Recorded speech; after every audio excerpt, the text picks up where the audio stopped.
Hi, my name is Madison, and recently the YouTuber Nando v Movies launched a project called One Villainous Scene to celebrate the release of James Gunn's The Suicide Squad, where a bunch of YouTubers each broke down a single scene from any piece of media to discuss how it handled the villain of said media. And he did not ask me to join because, fun fact, most people don't know I exist. But he's also said that anyone who sends in a video for the topic will be added to the playlist. So here, I will be talking about the show Vinland Saga, a historical fiction drama about Vikings and its villain, Askeladd. But I actually need to take a bit of time to talk about a hero first. Thors is the focal character of the first few episodes and is presented as the ideal of a good person. He's strong, kind, and forgiving, but the thing that makes him interesting isn't that he has those traits, it's how the series shows you those traits. In episode 1, where his daughter finds a slave who ran away from his owner, Thors does everything he can to save the slave's life, even though most people can see that he's basically already dead. He's been out in the snow wearing nothing but rags for hours, and his limbs have already rotted. Thors buys the slave for 8 young sheep, and I'm not going to sit here and tell you that it's impressive or interesting for Thors to buy a slave in order to give him his freedom. It turns out slavery is bad, actually, and people's lives are worth more than a few sheep. The interesting part is that the slave dies immediately after the sale is done. No one is surprised. As I said before, the slave was basically dead already. Even Thors knew it. It's such an unsurprising event that the show doesn't even bother to show it. So Thors chose to give up a large amount of sheep, essentially resources he used to provide for his family and village, for nothing, really. The slave's owner had, admittedly, been planning to torture the slave, but he would have been dead before his owner had a chance to do so. Nothing bad could have happened to the slave because he was already clearly going to die too quickly.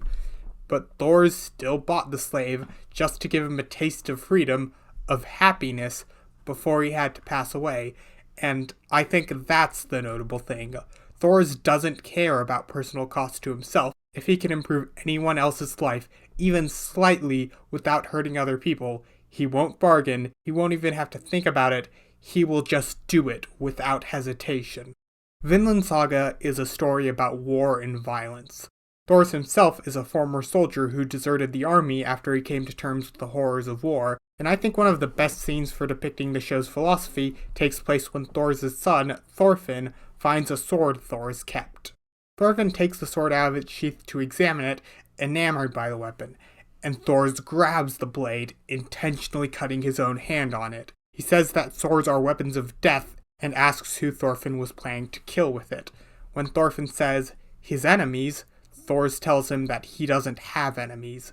No one has any enemies, and that no one's life is worth more than anyone else's. It's one of the best ways I've seen to decry conflict, especially since all the time Thors is talking, blood is flowing down his hand, reminding the viewer of the pain that really comes with fighting. Soon, a warship comes to Thors' village, filled with soldiers from the army that Thors was once a part of. A new war has broken out, and they want Thors back. The army's leader has even decided to pardon Thors for deserting because he's so strong that just having him on their side is an inherent advantage, and if Thors refuses to return, the army will destroy his village. So to save everyone he cares about, he agrees to return to war. But Floki, the leader of the squadron who came to recruit Thors, won't let him. The army's leader may not bear Thors any ill will for deserting, but Floki does.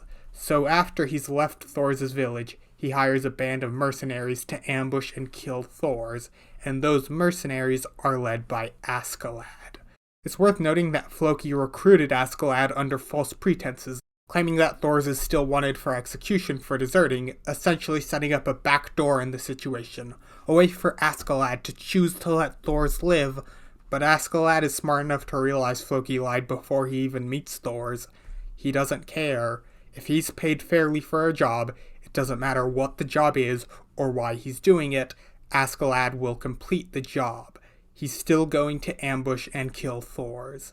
And the fight that breaks out during the ambush is incredibly revealing. Thors is protecting his son and a few other people, so he can't just let himself be killed or they'll be captured and sold as slaves. So Thors, the man who hates violence more than any other, is forced to fight. He tries to do it barehanded, but there are just too many people, and he's forced to draw his sword. Askeladd's attack has inadvertently revealed Thors' only flaw, that he's not strong enough to live up to his ideals. Thors believes a true warrior doesn't need a sword, but uses one himself. He even gives Thorfinn the sword he'd been looking at earlier. Thors says it's exclusively for protection, but as he said himself, a sword is a weapon for killing people. Askeladd is giving the viewers and Thorfinn the first taste of what war and violence really mean. A fight is not an honorable clash between two parties that respect each other. It's a vicious cycle, only good for causing pain and suffering. There's no morals in killing, because killing is an objectively reprehensible act, but it's also a necessary one.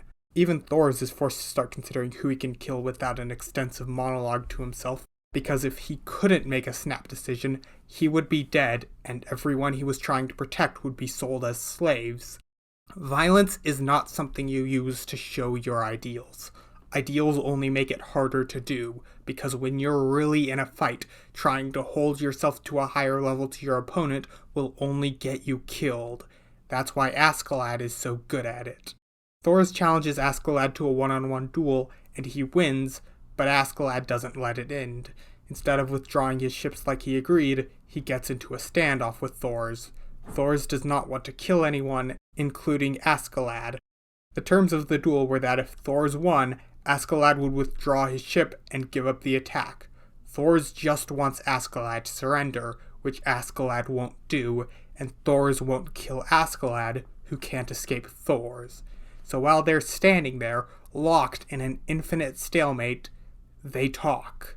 Askeladd says that Thors is such a strong warrior and asks if he felt like he wasted his skills just living peacefully in a remote village for years, because Askeladd sees violence and the capacity to inflict it as a tool to get something, not unlike how it's used in war. But Thors has a fundamentally different view on it. He believes that a true warrior does not need a sword because he believes violence is fundamentally bad when used to kill people or inflict too much harm. Spending his time as a pacifist was not a waste because it was spent preventing further violence from being inflicted on people by his hand. And when he tells this to Askeladd, Askeladd asks, "Why don't you become our leader?" And the question hangs there. And hangs there. And hangs there. Eventually, Askeladd claims he was joking, but it's very clear that he wasn't. Askeladd really meant it, because he realized that Thors is a better person than he is. He passes it off as a joke to save face, but this moment reveals something pivotal about Askeladd. He isn't a monster. He's not some heartless murder machine. He's just a warrior. He may be smarter, stronger, and less honorable than most other warriors, but at the end of the day, there is no difference between what he does and what every other person in the series does. He puts his morals and ideals aside and kills people for what he wants. All war and violence is an empty wasteland of death, and he isn't worse than almost any other person for participating in it. The reason he seems like a villain is just because he's fighting the main characters, but really, he's no worse than any other warrior in the show. Except for Thors, because Thors is the only one who realized this, and thus never killed anyone. And this moment of depth for Askeladd also sets him up as a character with more going on than you would think, which ends up being true, as he ends up being one of the most developed characters in any anime I've seen. This scene also sets up the entire rest of the season, as Askeladd ends up dishonorably killing Thors, setting Thorfinn on a years-long quest for revenge against Askeladd, which is what the story becomes about. And if you're interested in seeing that story play out, I've got good news for you. You can watch it! And also, I'm currently working on a much more extensive essay on the entire season, so subscribe if you want to see that. Or just subscribe if you enjoyed this video, and please watch another one. I recently made an 80-minute essay on the best video game narrative ever written, and the link for that should be on screen now. Until next time, thank you for watching.